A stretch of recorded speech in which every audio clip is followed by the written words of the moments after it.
हम लोग आज जो है यहाँ कबीर सत्संग के कार्यक्रम में जो परख करके कार्यक्रम हो रहा है, एक समागम हो रहा है संतों का, उसमें एक आपने देखा होगा कि एक सत्संग मेला के साथ एक योदय कार्यक्रम भी है। योदय कार्यक्रम, योदय के ऊपर चर्चा के भी रखा गया। मैं उसी कड़ी में मैं संतों के इस मेले में मेरे जैसा एक तुच्छ व्यक्ति कहीं भी इस मंच में या मंच के आसपास में फटकने के लायक नहीं है, क्योंकि मैं इन संतों के चरणों के धूल के समान हूं। उसके बावजूद मैं आज यहाँ पर आपके बीच में हूँ, सिर्फ योदय कार्यक्रम के नाते, और वो भी संत श्री के उनके निर्देश के अनुसार। उन्होंने मुझे निर्देशित किया है कि आपको यहाँ आना है और आपको हमारे जो संत समागम मेला में जो लोग उपस्थित होंगे उनको संबोधित करना है। तो मैं यहाँ पर आप लोगों के बीच में आया हूँ, एक चीज यही बताने के लिए आया हूँ कि हम लोग एक, मैं जो है युवा नाम से एक संस्था हम चलाते हैं रायपुर में। संस्था तो ऐसी कई सारी चलती है पूरे छत्तीसगढ़ में, पूरे भारत में, पूरे विश्व में, लेकिन हमारी संस्था का खासियत क्या है कि हम लोग जो है ऐसे बच्चे जो साधनहीन है, जो निर्धन है, जो पढ़ाई कर नहीं सकते हैं, जिनको उचित मार्गदर्शन नहीं मिल पाता है, उनके लिए हम मार्गदर्शन उपलब्ध कराते हैं, और वो भी निःशुल्क रूप से, कोई शुल्क नहीं है। आमतौर पर स्कूल, कॉलेज, कोचिंग सब जगह फीस देना पड़ता है। हमारे यहाँ कोई फीस की व्यवस्था नहीं, फीस देने की जरूरत नहीं। हमारे यहाँ सिर्फ ऐसा है कि सिर्फ आपको जो है अपने जो भी बच्चे चाहते हैं कि हम पढ़ें, आगे बढ़े, उनको हम आगे बढ़ाना चाहते हैं। और इसका मूलभूत स्वार्थ यही है, क्योंकि हमको एक बात समझ में आई है, या मुझे या हमारे साथियों को एक बात समझ में आ गई है कि पूरे विश्व में आप कहीं भी अपना नाम चाहते हैं, आप अपने परिवार में आप चाहते हैं कि आपका नाम रोशन हो, समाज में आप चाहते हैं कि आपका नाम रोशन हो, है ना। तो वो एकमात्र तरीका है। दुनिया में बहुत सारी तरीका है, सरकार बहुत सारी योजनाएं चलाती है, बहुत सारे चीज हो सकते हैं कि आपको माध्यम से आपको कुछ धन उपलब्ध करवाया जाता है, कुछ भोजन उपलब्ध करवाए जाते हैं, लेकिन एकमात्र तरीका है शिक्षा, जिसके माध्यम से हम अपने जीवन को बदल सकते हैं। अभी आपने देखा होगा थोड़ी देर पहले कि यहाँ पर माननीय कलेक्टर महोदय साहब आए हुए थे, माननीय पुलिस अधीक्षक महोदय साहब आए हुए थे, यहाँ के इस एरिया के एसडीएम साहब लोग भी आए, अभी होंगे भी यहाँ पर मौजूद होंगे, है ना। आखिर आपने देखा होगा उनके पास गाड़ी है, उनके पास सशस्त्र बल का एक गार्ड उनके पास है, उनके सेवा में तैनात है। और उन लोग समझिए कलेक्टर जो है पूरे जिले का मालिक होता है, राजस्व और कानून दोनों के हिसाब से, और एसपी साहब क्या है वो जो है मालिक होते हैं कानून की व्यवस्था के। मैं पूछता हूँ आप सभी लोगों से कि क्या आप और हम नहीं बन सकते हैं क्या? जब अगर हमारी उम्र हो भी गई है तो हमारे बच्चों का हक है कि नहीं बनने के लिए? आप चाहते हैं कि नहीं आपका बच्चा भी ऐसा, आपके बच्चे जो भाई जब आए तो सारे लोग घेरे रहे, कार में जब आगे बढ़े तो कार, एक सरकारी कार मौजूद हो, उसको कोई गेट खोलने के लिए मौजूद हो, उस कार में बैठे, उसके बाद वो जब चले तो एक गार्ड भी साथ में हो, जहां जाए सब लोग सर सर करके करें। तो क्या आप चाहते हैं कि नहीं आपके बच्चे भी ऐसा ही, उन लोग इस ऐसे स्थान में पहुंचे? दरअसल क्या होता है कि जब हम बच्चा, कोई भी बच्चा पैदा होता है तो वो सभी बच्चे जो है उनके ईश्वर जो है या प्रकृति का जो है उनको समान रूप से समान बुद्धि सबको देते हैं। कोई भी ऐसा ईश्वर कभी किसी के साथ ऐसा अन्याय नहीं करते हैं कि किसी को कुछ और किसी को कुछ मिलता है, सबको समान रूप से बुद्धि मिलती है। बस होता क्या है कि कुछ बच्चे जो है आप देखेंगे आपके समाज में, आपके स्कूल में, जहां आप आसपास पड़ोस में स्कूल देखते होंगे, उस स्कूल में सभी बच्चे 40 बच्चे एक साथ स्कूल जाते हैं पढ़ने के लिए एक क्लास में। मान लीजिए चौथी में है, 5वीं में आपका बच्चा है, आप देखेंगे चौथी क्लास में 40 बच्चे पढ़ रहे हैं, लेकिन उसमें आप देखेंगे कि एक बच्चा फर्स्ट आता है, एक बच्चा सिर्फ फर्स्ट आता है, बाकी लोग फिर कोई सेकंड आता, थर्ड आता है, बाकी लोग कुछ ऐसे ही पास होते हैं, कुछ लोग फेल भी हो जाते हैं। मैं यही पूछना चाहता हूं आप लोगों के माध्यम से, यहाँ पर जो सत्संग में आप लोग उपस्थित हुए हैं, मैं आप लोगों से जितने भी जो हमारे भैया बैठे हैं यहाँ पर, जो दीदियाँ बैठी हुई है, उन सबसे पूछना चाहता हूँ, क्या टीचर ने कोई कमी की है क्या बच्चे को? क्यों एक बच्चा फर्स्ट होता है, बाकी बच्चे क्यों फर्स्ट नहीं होते? मैं आप लोगों से ये पूछना चाहता हूँ, आप लोगों से ये आपके मन में एक चीज लाना चाहता हूँ कि क्यों ऐसा होता है।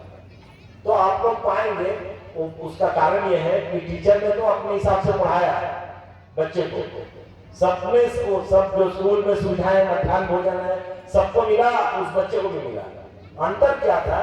अंतर ये था कि उस बच्चा जब घर में आया तो घर में उनके पिताजी माँ जो है ऐसे ही कभी पंथ से जुड़े रहे होंगे, उनके घर में मांस मछली का सेवन नहीं होता होगा, उनके घर में मदिरा का सेवन नहीं होता होगा, वो अन्य सामाजिक कुरीतियों से दूर रहते होंगे सत्संगों के माध्यम से, और उन्होंने अपने बच्चे को जो मार्गदर्शन दिया कि बेटा अच्छे से पढ़ो, अच्छे से पढ़ाई करो, उस घर में लड़ाई झगड़ा नहीं होता होगा, अच्छे पढ़ो, तो बच्चा क्या हो गया, वो बच्चा पूरा अपना ध्यान जो है पढ़ाई करने लगा है। दूसरे समाज में, दूसरे जगह, दूसरे परिवार में क्या होता है कि तमाम तरह की कुरीतियां कि आदमी जो अपने वेतन का जो है बहुत सारा हिस्सा मदिरा पान में खर्च कर देता है, बच्चों पर सही ढंग से ध्यान नहीं दे पाता है, तो ऐसे बच्चे आगे नहीं बढ़ पाते हैं।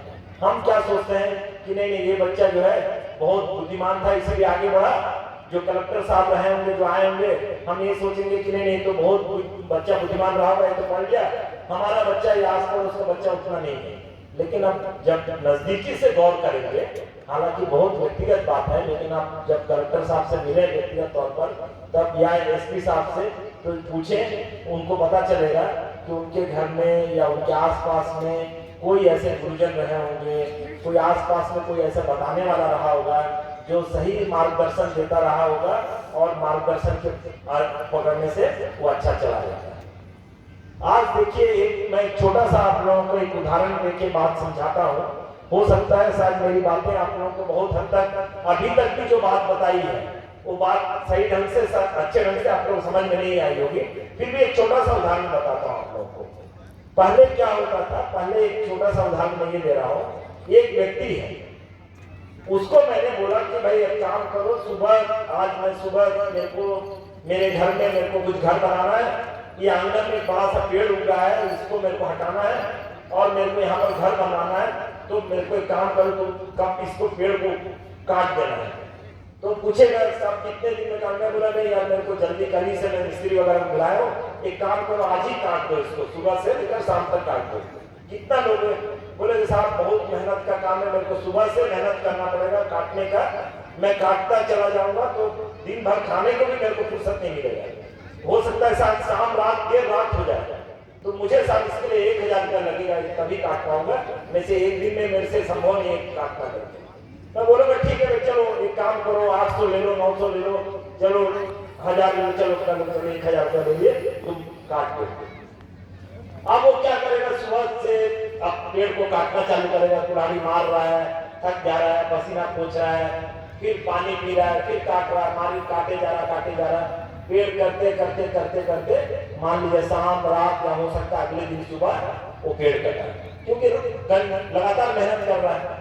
ये क्या हुआ, इस काम को आज के दिन में इस काम को अंग्रेजी में बोलते हैं हार्ड वर्क, मैंने बहुत ही कठिन काम उसने किया, कठिन हार्ड वर्क। लेकिन आज आप लोग सभी लोगों को मैं बता रहा हूँ, यहाँ संत श्री कुलभूषण के श्री चरणों में समर्पित करके बात बता रहा हूँ आप लोगों को। आज जमाना जो है, हम सबके पास फोन है, सबके पॉकेट में आपके पास फोन है। आपसे कोई पूछेगा आपका फोन का कौन सा कैसा फोन है, आप सभी लोग बोलेंगे हमारा फोन स्मार्टफोन है। फोन तो स्मार्ट हो गया है, जबकि स्मार्ट किसको होना चाहिए था? हमको होना था। हमारे फोन को स्मार्ट नहीं होना था, फोन हमको होना था, स्मार्ट हमको होना था, लेकिन हमने फोन को स्मार्ट बना दिया, हम स्मार्ट नहीं बन पाए।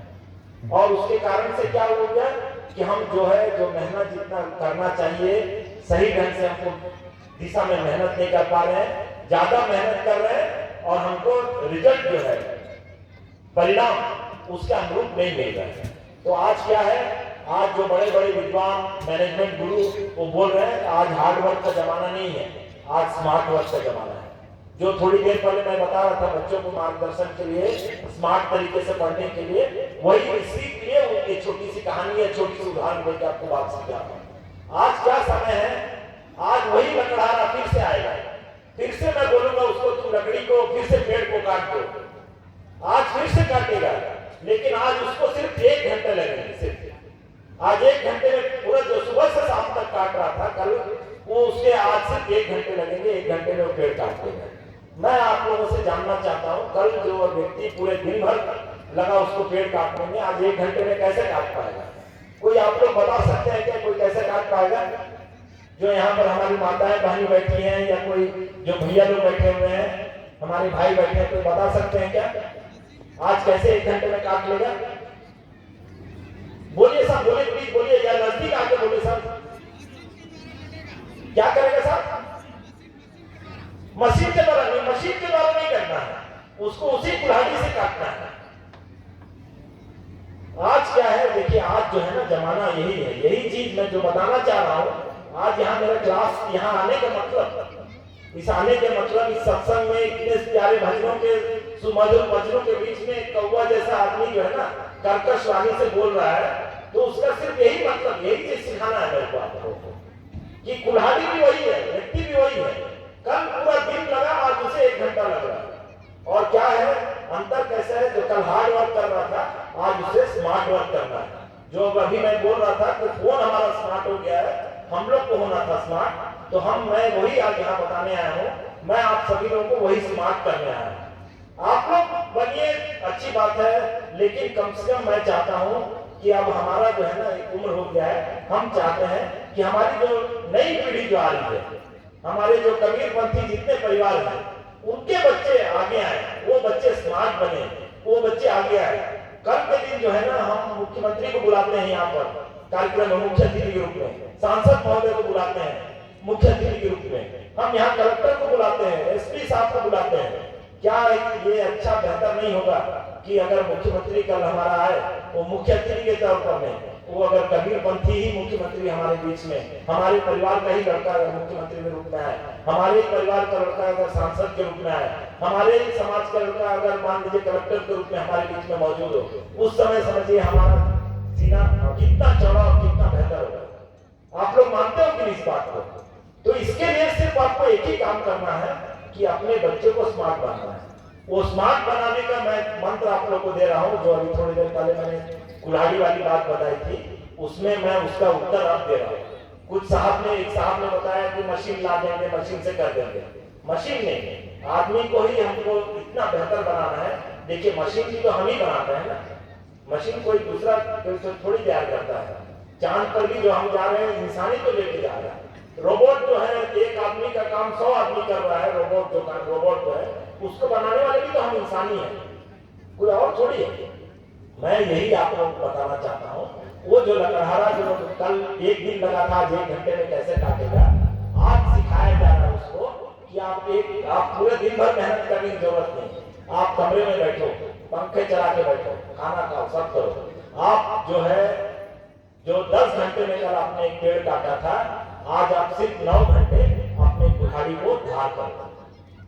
सिर्फ आज बात हो रही है, सिर्फ कुल्हाड़ी को धार करने की बात हो रही है। 9 घंटे बैठ के अपने कुल्हाड़ी को सिर्फ धार करो, और जब जाओ उतरो पेड़ काटने के लिए मैदान में उतरो, 1 घंटे में अपने काम करके रहो, है ना। अब समय चला गया है कि हम सुबह से लेके शाम तक बैठे हुए हैं, काम कर रहे हैं, करे जा रहे हैं, और परिणाम थोड़ा सा मिल रहा है। अब हमको काम क्या है, अब जो नया मैनेजमेंट, जो गुरु हैं, नए विद्वान हैं, नए पढ़े लिखे लोग हैं, नए चिंतक हैं, नए विचारक हैं, और अगर सही मायने में मैं अगर बहुत गलत भी नहीं हूं तो गुरुभूषण जी महाराज, मैं संयोग से सतखोजन महाराज जी, रचना साहब, उन सबसे मैं जुड़ा हूं। मैं रोज उनसे बात करता हूं, उनसे क्योंकि कोई गोरखपुर में है, कोई अलग जगह पर है, तो हमारे व्हाट्सएप में या हम फोन करके बात करते हैं। तो उन लोगों ने मुझे बताया, इन संतों ने मुझे बताया कि ये जो हम सोच रहे हैं कि पुराने नए लोग बता रहे हैं, नए लोग नहीं बता रहे हैं। अगर कबीरदास की साखियां, कबीरदास की विजक अगर पढ़ लें, उन्होंने जो बताया आज से 400, 500, 600 साल पहले जो बातें हमने बताई है, उन बातों को अगर आप देखेंगे आज भी समाज में जो है ना वो बातें आज भी यथार्थ रूप से सही हो रही है। तो उन्होंने उस समय भी आज जो उन्होंने जो हम कबीरपंथी बोल रहे हैं समाज बनाए, किस लिए बनाए? सिर्फ इसलिए कि बाकी लोग सब नमस्कार बोले तो हम बोलते हैं साहेब बंदगी बोले, या बाकी लोग सब कुछ रंग का कपड़ा पहने तो हम सफेद कपड़ा पहने, बस यही उनका उद्देश्य था? क्या उनका उद्देश्य था कि हमारे समाज को आगे बढ़ाना। उन्होंने उस समय समझा कि कुरीतियों से दूर अगर हमारा समाज रहेगा, सब सारी कुरीतियों से, सारी आडंबर से दूर रहेगा, बाकी धर्मों में आडंबर, बाकी धर्मों में ये पहनना है, ये नहीं पहनना है, ऐसा करना है, वो अगर से दूर रहेगा तो हमारा समाज आगे बढ़ेगा। उन्होंने ये बात हमको कई सैकड़ों साल पहले बात बताई। तो मैं यही चाहता हूं कि हमारे बच्चे भी स्मार्ट बने। उसके लिए क्या करें? उसके लिए मैं ये आप सब लोगों को बोलना चाह रहा हूं कि आप लोग अपने बच्चों को शिक्षा के लिए प्रेरित कीजिए, स्कूल जाने के लिए, कॉलेज जाने के लिए, और वास्तव में जो शिक्षा वहां दी जा रही है उसे ग्रहण करें, सिर्फ डिग्रियां हासिल न करें। क्योंकि छत्तीसगढ़ की धरा जो है ऐसी धरा है, पूरे भारत में अपने आप में हम लोग ऐसे ही बोलते हैं छत्तीसगढ़िया सबसे बढ़िया, या छत्तीसगढ़ महतारी का हम इतना ये करते हैं, उनका पूजा करते हैं। वो सिर्फ इसलिए नहीं, आज यहाँ पर गुरुभूषण जी महाराज सूरत से आए हैं, वो भी मैं उनको भी मैं बताना चाहता हूँ कि छत्तीसगढ़ जैसी धरा, छत्तीसगढ़ जैसी पुण्य धरा और कहीं नहीं है। यहाँ के लोग इतने अच्छे हैं, और अगर आप अच्छे हैं और अच्छे मन से कोई काम करते हैं तो याद रखिए ऊपर वाला भी जो है, जितने भी हमारे संत शिरोमणि जो भी हमारे ऊपर में आज मौजूद हैं, उन सब का आशीर्वचन मिलेगा और हमें उचित परिणाम भी मिलेगा। इसके लिए हमको क्या करना होगा? हम अपने बच्चों को कोशिश करें, प्रेरित करें कि उन लोग स्कूल कॉलेज में जहां भी जाएं वहां उचित शिक्षा ग्रहण करें। सिर्फ पास होने के लिए एक प्रश्नमाला खरीद लें, पढ़ लें, पास होने के लिए नहीं करें। आज मैं आपको बताना चाहता हूं कि हमारे डॉक्टर पद्मश्री भारती बंधु है, उनकी बच्चे भी यूपीएससी की तैयारी है, वो भी बच्चे को अपने पढ़ा रहे हैं, वो भी अपने बच्चे को आगे बढ़ाना चाह रहे हैं, क्योंकि चाह रहे हैं कि जब अगली बार जब कार्यक्रम हो, संत समागम हो ऐसा, तो उनकी बच्ची कलेक्टर बन के आए। तो देखिए आपके बीच में मैं इसीलिए आज मेरा आने का मकसद यही था, यही बताने के लिए कि जब हमारे जो इतने बड़े संत जो पद्मश्री, कितनी बड़ी बात है, पूरे छत्तीसगढ़ में कुल मिलाकर आज 10, 12, 13 लोग होंगे जिनको पद्मश्री जैसा सम्मान से सम्मानित किया गया। सोचिए छत्तीसगढ़ में 3 करोड़ लोग अगला है। 2011 का जनगणना के अनुसार तो 2,55,00,000 थे, अब तो 321 में तो हुआ नहीं, अगर होगा तो 3 करोड़ से ऊपर हो जाएंगे। 3 करोड़ में ऐसे 13 लोग हैं जिनको पद्मश्री मिला होगा, और वो भी चाह रहे हैं कि अपने बच्चों को हम पढ़ा लिखा के यूपीएससी करके आगे बढ़ के वो कलेक्टर बने, ऐसे करें। और अगर आप लोग जो है, अगर कहीं भी आप लोगों को लगता है कि आप लोगों को जो मैंने बताया, आप लोगों को लगता है, कहीं भी आपको लगता है कि आपको परेशानी है, आपका बच्चा को कैसे किस तरह से पढ़ाएं, आपका बच्चा कॉलेज में पढ़ रहा है, वो कैसे करे, कैसे आगे बढ़े, उसको क्या करना है। जैसे आज देखिए, आज जो है एक हमारे, मैं इनको बुलाऊंगा भी थोड़ी देर में, हमारे बीच में जब फोटो ले रहे हैं, इसीलिए जो फोटो ले रहे हैं, राजीव के पास कौनकेरा करके एक छोटा सा गाँव, वहां से वहां जब में घर में माँ पिताजी या शिक्षित कोई पढ़ने वाला नहीं है, बताने वाला नहीं है, लेकिन किसी तरह से उनको पता चला हमारे बारे में। जैसे यहाँ एक कार्यक्रम आया, ऐसे ही आज से 10 साल पहले एक कार्यक्रम में गया था, वहां एक छोटे थे, 12वीं क्लास में पढ़ते थे, और आए यहाँ पर हमारे बीच में, हमसे जुड़े, अपने जो बाकी बच्चों की तरह इन्होंने भी मेहनत की, और आज जो है अभी 25-26 साल, शादी भी नहीं हुई, छोटा सा उम्र इनका है ना। और देखिए ये बहुत बड़े ऑफिसर है, उस ऑफिसर ने ओरिएंटल इंश्योरेंस करके कंपनी है, वहां पर श्री देवलाल साहू जी बहुत बड़े ऑफिसर है, मैनेजर के पद पर, जहाँ 50 साल की उम्र में पहुंचता है लोग वहां पर पहुंच गए। हमारे यहाँ पर कई बच्चियां आई हुई है, यहाँ पर देखिए शायद आप लोग देख रहे हैं, यहाँ पर लोग खड़े हैं टी शर्ट पहन कर, ये हमारे बच्चे हैं। उन लोग बोले कि हम लोग सर आप जाने, हम लोग भी चलेंगे, हम लोग भी कुछ सीखना चाहते हैं। तो मैं यही चाहता हूं कि अगर आप लोगों को कोई भी, मैंने जो बात बताई है, मैं सिर्फ एक ही बात बता रहा हूं कि ये जो युवोदय में आज हमारा युवा, एक तो हमारे संत साहेब लोग, संत लोग एक काम आप लोगों को कर दिए हैं कि हमारे कम से कम हमारे समाज में कम से कम आडंबर से हम दूर हैं, है ना, कुरीतियों से दूर हैं, मांस मदिरा मछली किसी चीज से उनसे हम सब दूर हैं। उन सब से दूर हैं। तो बस अब हमको क्या है, हमने जो जीवन में ऊपर उठने वाली बात है, हम ऊपर उठ चुके हैं, हमारा सफर ऊपर उठने के लिए हो चुका है। बस अगर हम थोड़ा सा उसमें शिक्षा का साथ भी मिला लें, अगर हम शिक्षा का साथ भी मिला लें, और जहां भी आप लोगों को लगता है कहीं भी कोई परेशानी है, मैं आपको अपना नंबर शेयर करता हूं। हमारा रायपुर में जो सीएम हाउस, जब कल मुख्यमंत्री माननीय मुख्यमंत्री आएंगे, वहीं पर हमारा एक छोटा सा हम कार्यक्रम कर रहे हैं। संत श्री रविकर जी महाराज जी वहां पर, उन्होंने उनके चरण धूल हमारे पड़े, हमने उनका फोटो लगाया हुआ, उनका जो है उनके चरण धूल से हम वहां तिलक करते हैं जो, और हमने भी उनको भी, ये वहां पर आए, हम भी उसको मानते हैं कि कबीर आश्रम ही है हमारे लिए, और हम वहां पर बच्चों को शिक्षा दे रहे हैं। और ये सतत प्रयास चल रहा है, पिछले 21 सालों से लगातार हम शिक्षा वहां मुहैया कर रहे हैं, और वो भी निःशुल्क तौर पर। और उसमें जो बच्चे आए, हजारों बच्चे आए, उसमें से कम सैकड़ों 300 से 350 बच्चे ऐसे हैं जो सरकारी अच्छे अच्छे बड़े बड़े पद पर हैं और अलग अलग जगह पर हैं, भारत के अलग अलग कोनों में है, छत्तीसगढ़ के अलग अलग कोनों में है। वो आए हैं और उन लोग भी जहां जाके, जहां भी रह रहे हैं, लोग अपने आसपास चाह रहे हैं कि बच्चों को आगे बढ़ाने के लिए उन लोग प्रेरित कर रहे हैं। आज ये समय आ गया है, मैं एक ही बात बोल रहा हूँ आप लोगों को। आज चूंकि ये मंच मुझे मिला, ये बोलने का अवसर दिया गया, मैं चाहता हूँ कि मेरा जो बात है, आज सिर्फ आप लोग जो है ना, ऐसा ना हो कि कोई नेता आया, कोई बोलने वाला आया, ऐसा मत लीजिएगा, है ना। मैं इतना तो जरूर है कि मैं संत लोग जिस तरह से, जिस वाणी में, जिस मधुर वाणी में, और जो बात उन लोग आपके दिल तक पहुंचा देते हैं, उस तरह से मैं नहीं बोल पा रहा हूँ, और बोलने की मेरी क्षमता भी नहीं है ना, क्योंकि इन लोगों ने तपस्या की है उस चीज के लिए, उसको हासिल करने के लिए। तभी आज यहाँ जहाँ भी रहते हैं, वहाँ पूरे लोग आसपास में वो आकर्षण से बढ़ जाते हैं। हमारे अंदर वो क्षमता नहीं है, लेकिन फिर भी एक छोटे, बहुत ही इंसान के तौर पर बहुत निचला स्तर पर हूँ, उसके बाद भी मैं ये बोलना चाहता हूँ आप लोगों को, अगर आप लोगों को लगता है कि आप लोगों के बच्चों को भी आप कलेक्टर बनाना चाहते हो, एसपी बनाना चाहते हो, कॉलेज में प्रोफेसर बनाना चाहते हो, बैंक मैनेजर बनाना चाहते हो, तो आप जो है कृपया उन सबको हमारे साथ जुड़ने के लिए प्रेरित करें। और अगर आप लोग ऐसा है कि अगर जैसे मैं आ रहा था यहाँ पर रास्ते में, है ना, गुंडरदेही पड़ा है, रास्ते में अंडा करके एक जगह पड़ा, शैल देवी महाविद्यालय, गुंडरदेवी शासकीय महाविद्यालय, अगर आप लोग वहाँ परिचय है तो आप लोग बोलो, हम लोग आएंगे, हम लोग का कोई फीस नहीं, कोई चार्ज नहीं, हम लोग आएंगे, वहाँ बच्चों को बताएंगे कि 10वीं के बाद क्या क्या कर सकते हैं, 12वीं के बाद क्या क्या पढ़ाई कर सकते हैं, ग्रेजुएशन के बाद क्या क्या पढ़ सकते हैं, और कैसे जीवन को हम अच्छा बना सकते हैं। क्योंकि याद रखिए, शिक्षा ही एकमात्र ऐसा साधन है जो आपके जीवन में परिवर्तन ला सकता है और आपको समाज में उच्च स्थान दिलवा सकता है। क्योंकि हम सब जो है संत जैसा जीवन नहीं जी पाएंगे, संत जैसे बन नहीं पाएंगे, गुरुभूषण जी महाराज हम नहीं बन पाएंगे, लेकिन हम कोशिश करें कि हम इनके आदर्शों पर चलते हुए हम ऐसा काम करें, है ना। मेरा नंबर अगर आप लोग चाहें तो लिखना चाहें तो लिख सकते हैं। मेरा नंबर है 9827198271।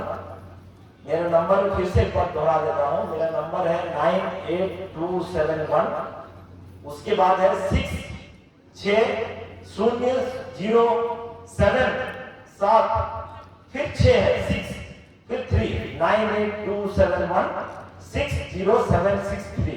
इस नाम से है, आप कभी भी मुझे कॉल कर सकते हैं, रात भी। और अगर आपके बच्चे कोई हैं, आपके परिवार में कोई है, उनको आप बताइए कि अच्छा मैं बताया ना, आधा काम, आधा से ज्यादा काम संत श्री ने कर चुके हैं, इन लोग कर दिए हैं, हमको बस बचा हुआ थोड़ा सा काम। हम चाहते हैं कि आने वाले समय में हमारी आने वाली पीढ़ी को लोग जो है सम्मान से नजरों से देखें। तो हम चाहते हैं कि आप लोग प्लीज अपने बच्चों को पढ़ने के लिए और अच्छे पढ़ने के लिए प्रेरित करें। धन्यवाद, धन्यवाद सर।